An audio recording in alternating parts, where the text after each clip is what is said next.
Have you ever felt that nagging fear of falling? Think back to a time when you were a little less steady on your feet, perhaps a stumble on the sidewalk, or a near miss reaching for a shelf. That moment, that tiny flicker of vulnerability, it sticks with you, doesn't it? It changes how you move, how you think about your independence, even how you enjoy your days. For many of us over 85, this isn't just a fleeting worry, it's a constant companion. The fear of losing your independence, of becoming a burden, of not being able to live the life you want. It casts a long shadow over your golden years. But what if I told you there are proven ways to reclaim that independence, to regain your confidence and to enjoy the rest of your life to the fullest? In this video, we'll explore 7 practical strategies you can implement today to stay active, safe, and utterly independent, well past your 85th birthday. Don't let the fear of falling define your future. Your life is precious, and there is so much more joy and purpose ahead. Let's start conquering that fear together and begin to reclaim your mobility and confidence. The chipped ceramic mug felt heavy in Eleanor Vance's trembling hand. 87 years old and living in her sunny Florida condo felt less like a retirement paradise and more like a gilded cage. A fall 6 months ago on a slick patch of sidewalk outside Publix had stolen more than just her balance. It had stolen her confidence. Before the fall, Eleanor had zipped around town, volunteering at the local library, meeting friends for lunch, tending her vibrant bougainvillea. Now each step felt like a gamble. The simple act of reaching for a jar on a high shelf triggered a wave of anxiety. The vibrant bougainvillea, once a source of pride, now seemed an impossible task to maintain. Even the cheerful chatter of her friends felt distant, a painful reminder of the independence she had lost. It's a familiar feeling, isn't it? That nagging worry about the next stumble, the next near miss. Perhaps you've already experienced a fall yourself, or maybe you know someone who has. It's a fear that touches us all as we age, this vulnerability, this fragility. The fear of falling isn't simply about physical pain. It's a fear of losing your independence, your freedom, the ability to live life as you choose. For Eleanor, it wasn't just a fear of falling. It was the fear of being trapped in her condo, trapped in her anxieties, trapped in a life that was shrinking day by day. The bright Florida sun seemed to mock her confinement. But what if I told you that there's a way to reclaim that lost confidence, to navigate the challenges of aging with grace and resilience, to regain the joy of living freely once more? We'll explore proven strategies to reduce your risk of falling, starting with simple balance exercises tailored for seniors, evaluating your home for hidden hazards, and considering the benefits of assistive devices. More importantly, we'll delve into the emotional side of this journey, understanding the impact of fear and how building confidence can be a cornerstone of enjoying your life, not merely prolonging it. We'll help you reclaim your independence, not as a goal in the distant future, but as a reality you can experience today. Because your golden years should shimmer with joy, not be dimmed by fear. But even with all that courage, life has a way of throwing curveballs. Arthur Miller, 89, and living in sunny San Diego, found himself facing a new kind of challenge. His arthritis, a familiar companion for years, had worsened. Simple tasks, tying his shoes, opening a jar, even getting dressed, became agonizing battles against stiff, aching joints. The vibrant sunsets over the Pacific Ocean, once a source of constant joy, now seemed a distant, unattainable beauty. The pain wasn't just physical, it was a relentless drain on his spirit, leaving him feeling frustrated, defeated, and deeply alone. It's easy to let those physical limitations define you, isn't it? To let the pain dictate your actions, to let the difficulties shrink your world. Many of you might understand Arthur's experience, or you might know someone dealing with similar health challenges.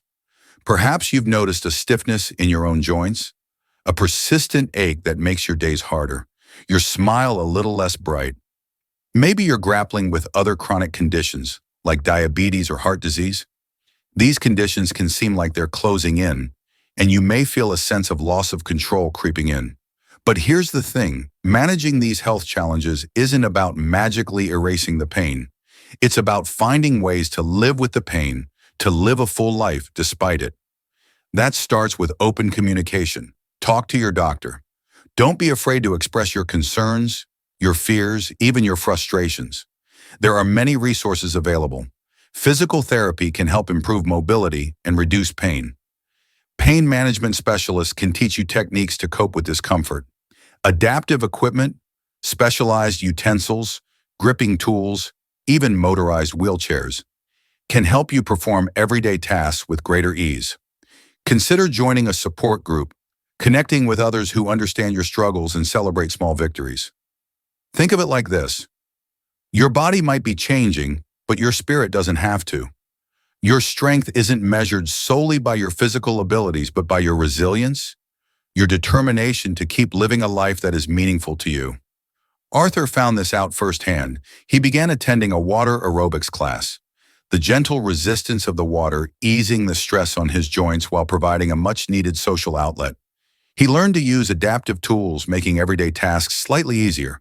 And slowly, as the weeks turned into months, Arthur rediscovered a sense of purpose and joy. He realized the sunsets still held their magic. It just required adjusting his view, shifting his focus from limitations to possibilities. The ocean breeze still carried the salty scent of freedom, if only he was willing to participate again. This isn't about ignoring the difficulties. This is about acknowledging them, accepting them, and then finding creative solutions to navigate them. It's about reclaiming your control over your life, your choices, your happiness. It's about accepting the changes in your body while cherishing the strength of your spirit. It's about remembering that life, even with its aches and pains, is still a precious gift. It's about finding small ways to bring joy into your daily life, one step at a time. And believe me, those small steps added up make all the difference. And that sense of purpose, that feeling of contributing something meaningful, it's a powerful antidote to the loneliness that can creep in as we age. Think of Agnes Perkins, 78 years young, living in a cozy cottage in Vermont. After her husband Harold passed away 5 years ago, Agnes found herself adrift. The silence in her home was deafening, punctuated only by the ticking of the grandfather clock in the hall. Her days stretched out, long and empty. She tried knitting, reading, even watching those daytime soaps Harold used to tease her about, but nothing truly filled the void. Then she discovered the local senior center. At first, Agnes hesitated. The thought of venturing out into the world, of meeting new people, felt overwhelming. Yet she knew she couldn't stay locked away in her grief. The first day was a blur of unfamiliar faces and nervous smiles. She played bingo, badly, and felt a brief moment of nostalgia for the days when Harold would tease her about her lack of luck. Then she joined a book club, where she found unexpected kinship in their shared love of stories. Slowly, tentatively, Agnes began to rebuild her life. She volunteered at the local soup kitchen, discovering a joy in helping others. She even started a small vegetable garden, the vibrant colors a welcome contrast to the quiet gray that had pervaded her life for so long. Agnes's story isn't unique.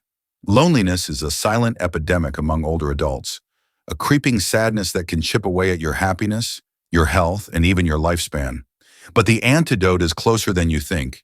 It's in the friendly faces at the senior center, the laughter shared during a game of cards, or the satisfaction of lending a hand to someone in need.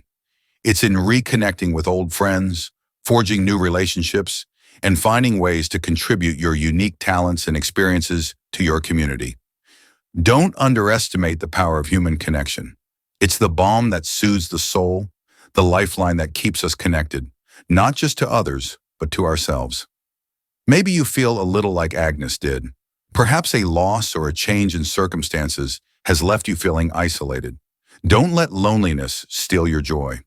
Consider these simple yet potent ways to nurture your social connections. Join a senior center, volunteer for a cause you care about, attend a church group or social club, join online forums, reconnect with old friends and family. Reaching out is often the most difficult part, but I promise you the rewards are immense. And remember, the connections you make might just lead to friendships you never expected. Friendships that will sustain and support you through life's seasons. It's about creating a network of people who understand and cherish you exactly as you are. a network that reminds you that you are not alone. Consider joining a local community choir, learning a new skill in a group class, even taking a virtual cooking class where you can share your recipes or learn from others. Remember that small steps lead to big changes. Each interaction, each new friend, helps weave a richer, more vibrant tapestry of life. The more we connect, the more we thrive. It's a simple truth, yet so often overlooked. So reach out, connect, and allow yourself to be surprised by the joy and fulfillment that awaits. That feeling of leaving a mark, of making a difference. It's a powerful feeling, isn't it? And it's something that deepens with age. Thomas, at 92, understands this better than most. His legacy isn't just about the house he built or the savings he accumulated. It's about the stories he tells, the wisdom he shares, and the love he gives. He's woven himself into the fabric of his family, his community, and his own history. It's a tapestry, rich with color and experience, and each thread is a contribution to something larger than himself. Think about your own life. What stories do you carry? What wisdom have you gained? What legacy do you want to leave behind? It's not too late to create a meaningful legacy, even at 85, 90, or beyond. Perhaps it's in the family recipes you pass down, the life lessons you share, the volunteer work you continue, or simply the quiet moments of connection you cherish. Every act of kindness, every shared memory, every piece of wisdom passed on, these are the threads that create the richness of a life well lived. Maybe you've always wanted to write your memoirs, share your expertise with a younger generation, or contribute to a cause you believe in. Now's the time. Don't let the fear of time slipping away keep you from expressing your unique gifts and sharing your wisdom. Remember Eleanor, Arthur, and Margaret? Their stories, and Thomas's too, are testaments to resilience and the enduring power of the human spirit. They faced challenges, yes, but they also found ways to create beauty, joy, and meaning in their later years. You can too. So, what can you do today to build your legacy? Perhaps it's as simple as writing a letter to a grandchild, sharing a cherished memory with a friend, or volunteering an hour at a local charity. Small acts of kindness, repeated consistently, have the power to transform not only your life, but the lives of those around you. This week, commit to one action that connects you to something larger than yourself. Maybe it's researching a local charity aligned with your passions, or planning a family gathering to share stories. This is about creating a lasting impact, shaping your personal narrative to become a tale of purposeful living. And over the coming weeks, months, and years, keep adding to that legacy. It's a process, a journey of continued growth and contribution, one that doesn't end until your last breath. The fear of falling, the aches and pains, the loneliness, these are all real challenges, but they don't define you. What defines you is your resilience, your spirit, your capacity for love, and your enduring commitment to living a life filled with purpose and joy. Think back to that initial feeling, that fear that started this journey with us. That fear is still there, but now it's accompanied by a growing understanding of your strength, your ability to overcome. This is about more than just avoiding falls. It's about embracing life fully, every step of the way. Thank you for joining me on this journey. I would love to hear your thoughts and experiences. Share your own stories of resilience, wisdom, and legacy in the comments below. Let's build a community where we support each other and learn from each other's journeys. And if you find this conversation resonates with you, consider subscribing to join us as we continue exploring these important themes. We'll be here to support you every step of the way.